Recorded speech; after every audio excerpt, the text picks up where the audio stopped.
আমরা এখন বাড়ির উঠানের টমেটো নিজের বাড়ির বাগানের টমেটো ছিঁড়ার যে একটা মজা সেটা এখন উপভোগ করবো। ওই যে পাকা টমেটো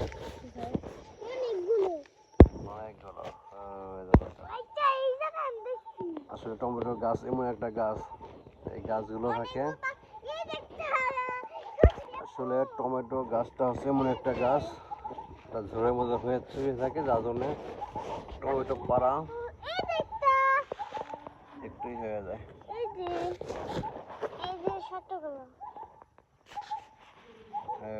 টমেটো গাছ থেকে টমেটো পাড়তেছে।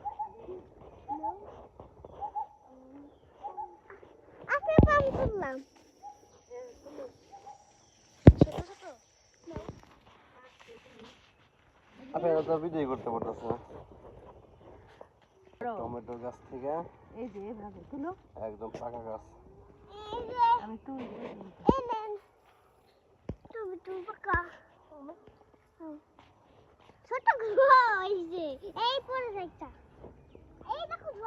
আমরা এখন টমেটো গাছ থেকে টমেটো ছিঁড়ার অনুভূতিটা নিব। বাড়ির গাছে টমেটো,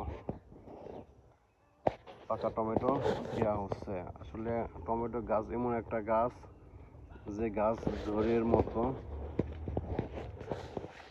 হয়ে থাকে, যার কারণে গাছগুলো থেকে টমেটো ছিঁড়তে হইলে একটু মনে হয় জোর থেকে গাছগুলো ছিঁড়তেছে।